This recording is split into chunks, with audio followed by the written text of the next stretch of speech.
Hello, hello, bonjour à toutes mes petites graines d'étoiles, bonjour et bienvenue dans ce nouvel épisode de podcast intitulé Aujourd'hui, quand la vie répond à tes demandes. Alors aujourd'hui, j'ai envie de vous parler d'un principe fondamental, un principe qui traverse toute cette série des portes de l'univers, c'est le soutien invisible de la vie, le soutien invisible de l'univers. Alors moi, je parle souvent de l'univers, si vous préférez parler de Dieu, si vous préférez parler de la vie, de vos anges. Voilà, c'est comme vous voulez. Là, je parle en tout cas du soutien invisible de la vie, le soutien invisible de l'univers.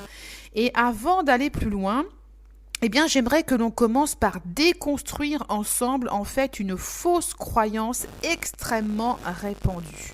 Nous sommes très nombreux et très nombreuses à croire que nous devons nous débrouiller seuls, à croire que nous devons réussir par nous-mêmes, à croire que demander de l'aide serait même un aveu d'échec.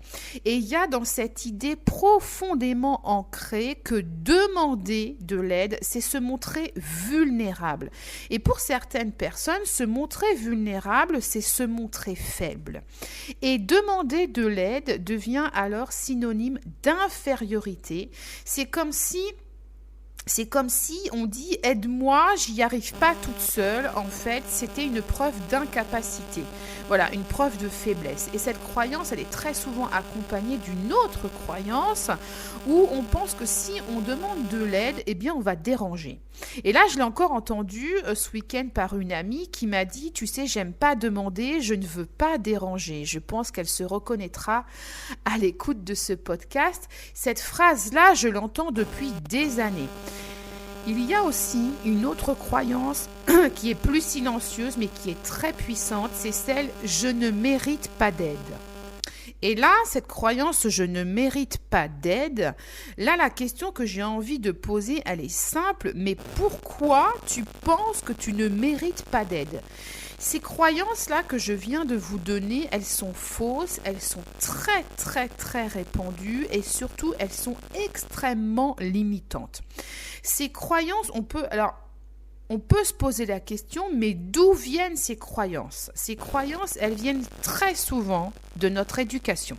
Voilà, de ce qu'on nous a appris quand on était enfant, de ce que la société valorise. On nous apprend quand on est petit et petite à être fort, à ne pas pleurer, à ne pas dépendre, à se débrouiller tout seul. On valorise dans notre société l'autonomie, mais on oublie parfois que se débrouiller seul, que l'autonomie, ça n'exclut pas le soutien. Et ces croyances limitantes, elles viennent aussi de blessures. Elles peuvent venir d'une peur d'être rejetée par les autres, d'une peur d'être jugée par les autres, ou une peur de ne pas être à la hauteur. Et on préfère tout porter sur nos épaules, tout gérer, tout contrôler. Moi, j'ai envie de vous dire, à quel prix ? On va parler d'un principe fondamental que j'aimerais poser ici. La vie répond à une intention claire. Demander de l'aide, ce n'est pas supplier. Demander de l'aide, c'est se positionner consciemment. Et la clarté, c'est la clé. Et là, je voudrais vraiment nuancer quelque chose parce que je sais que tout le monde n'est pas d'accord avec moi sur ce point-là. J'ai déjà entendu des professionnels dire il n'y a pas besoin d'être précis quand on pose une intention. Poser une intention vague et l'univers t'amènera ce qui est juste pour toi. Donc par exemple, je donne un exemple. Si vous voulez déménager et que vous êtes en train de chercher une nouvelle maison, vous cherchez un bien immobilier à acheter, vous allez poser à l'univers comme intention, cher univers, je souhaite trouver une nouvelle maison à acheter. Par exemple. Ou cher univers, j'achète une nouvelle maison. Ok ? Donc, vous n'allez pas dire à l'univers quel genre de maison vous souhaitez acheter. C'est compliqué pour l'univers de vous amener la maison qu'il vous faut. Parce que, en fait, vous ne détaillez pas, vous ne dites pas exactement ce que vous voulez. Vous posez une intention qui est vague, acheter une nouvelle maison, voilà, et vous pensez que l'univers va vous amener ce qui est juste pour vous. Sur le fond, je suis d'accord, oui, l'univers amène ce que nous sommes en capacité de recevoir à l'instant T. Oui, l'univers, c'est mieux que personne et surtout l'univers, c'est mieux que nous-mêmes ce qui est aligné. Mais attention, on peut poser une intention et ne pas être prêt à recevoir ce que l'on demande. Je vous donne un exemple très concret. Imagine que vous posiez l'intention suivante. Je souhaite obtenir le poste de directrice commerciale dans telle entreprise. Si vous n'avez pas les compétences ou si ce poste n'est pas aligné avec qui vous êtes profondément, l'univers ne vous le donnera pas. Non pas pour vous punir, mais pour vous orienter. Peut-être que votre place est ailleurs.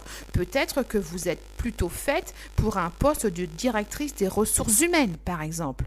Et dans ce cas-là, l'univers va vous envoyer des signes, des synchronicités, des opportunités pour vous faire changer de direction. C'est-à-dire que pour vous orienter du poste de directrice commerciale, vers le poste de directrice de ressources humaines.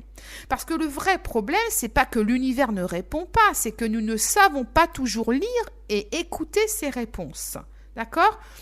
C'est pour ça que pour moi, quand on est clair, ça permet l'action. Être clair dans ses intentions, c'est aussi pouvoir se mettre en mouvement, se mettre en action, mettre en place un plan d'action qui va être concret par rapport à l'intention qu'on va poser.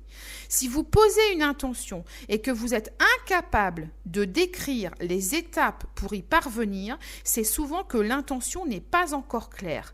La clarté intérieure, elle amène naturellement la clarté extérieure. D'accord ?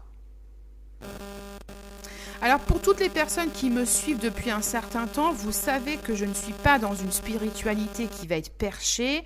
Moi, je ne suis pas là pour vous dire que votre chakra du troisième œil, par exemple, est fermé et que vous ne pouvez pas entendre les messages de l'univers ou de vos guides parce que voilà, le chakra du troisième œil est fermé, il est bloqué. Pour moi, ce qui bloque la réception dans la vraie vie, ce sont des choses beaucoup plus concrètes. Ce sont par exemple la culpabilité, c'est la peur de recevoir, c'est le manque de confiance en soi, c'est un mental qui attend une forme précise. La culpabilité, par exemple, elle va bloquer la réception parce qu'on se sent illégitime, c'est-à-dire illégitime. C'est parce qu'on se dit d'autres méritent plus que moi. Moi, je ne mérite pas ça. Je me sens illégitime, en fait. La peur de recevoir bloque la réception parce que recevoir, ça implique de changer. Et le changement vous sort de votre zone de confort. Le changement fait peur. Le manque de confiance, quant à lui, va bloquer la réception parce qu'on va douter de soi, de ses capacités, de sa valeur. Et le mental, votre tête, elle va bloquer la réception lorsqu'il entend une forme précise, alors que très souvent, on va recevoir autre chose. On va recevoir, en fait, autrement que prévu. Alors, n'hésitez pas à réécouter tout ce que je suis en train de vous dire, parce que là, ça va peut-être vous sembler hyper compliqué. Réécoutez ce podcast plusieurs fois pour que vraiment ça puisse infuser. D'accord ? Là, je vais essayer vraiment de rendre tout ça beaucoup plus concret en vous parlant, en vous donnant des exemples. Voilà. Dans le domaine sentimental, par exemple, ne pas demander clairement ce que l'on veut, ça va amener des relations floues.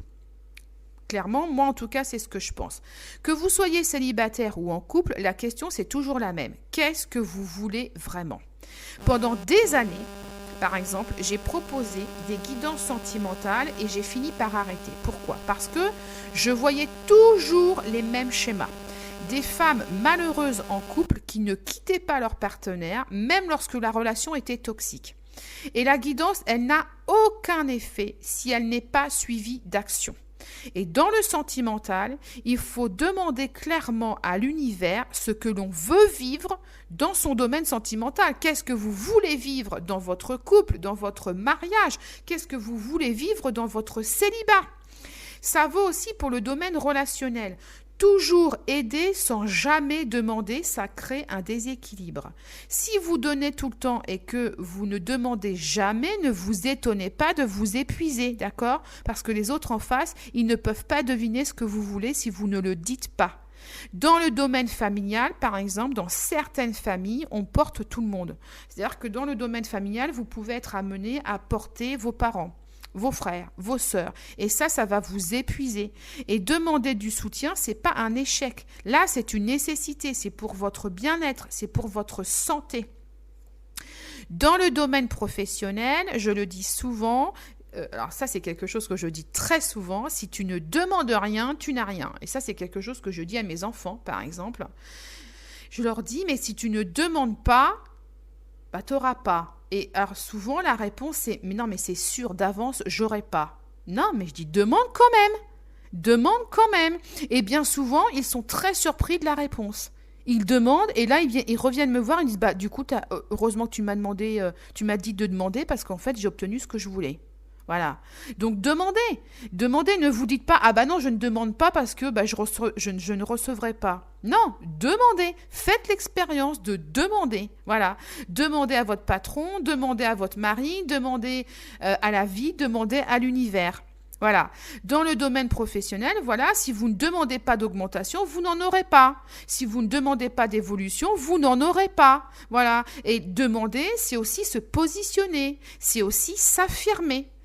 Dans le domaine financier, la peur de demander plus, ça crée un blocage de réception. Moi, je pose une intention très simple à l'univers, je demande la satisfaction de mes besoins financiers.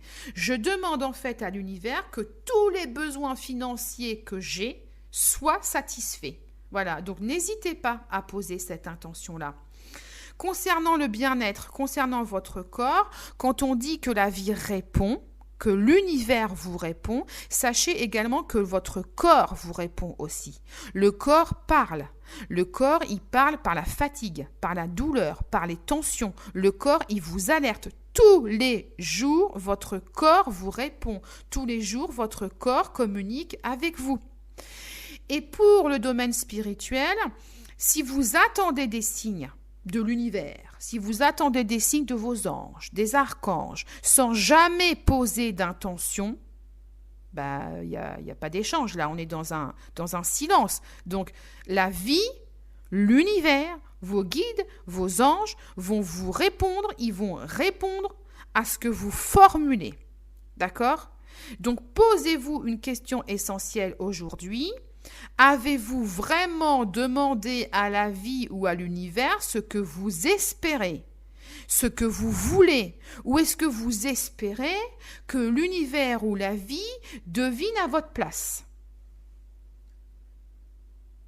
Alors, rapidement, je vais vous expliquer comment poser une intention claire à l'univers. Poser une intention, ce n'est pas faire un rituel compliqué. Attention, on n'est pas sur de la spiritualité perché, d'accord ? Poser une intention à l'univers, c'est savoir ce que vous voulez, c'est l'exprimer clairement, c'est être prêt à recevoir autrement que ce que vous demandez et c'est rester attentif et attentive aux réponses, d'accord ? Sachez, pour terminer, que la vie, l'univers ne se trompe jamais. L'univers répond toujours à vos demandes, mais pas toujours de la manière que l'on attend. Et souvent, les difficultés, les blocages sont des cadeaux déguisés. Quand la vie répond à vos demandes, elle vous invite avant tout à vous positionner, à vous aligner et à reprendre la responsabilité créatrice. D'accord ? Donc, c'est-à-dire que la vie va répondre à vos demandes, mais derrière, elle vous demande de vous positionner, de vous aligner et surtout de vous mettre en action. D'accord ? N'attendez pas que ça tombe du ciel. Voilà mes petites graines d'étoiles pour ce podcast. N'hésitez pas à le réécouter plusieurs fois parce que vous ne l'entendrez pas de la même façon. En tout cas, merci pour votre écoute, merci pour votre présence et à très bientôt.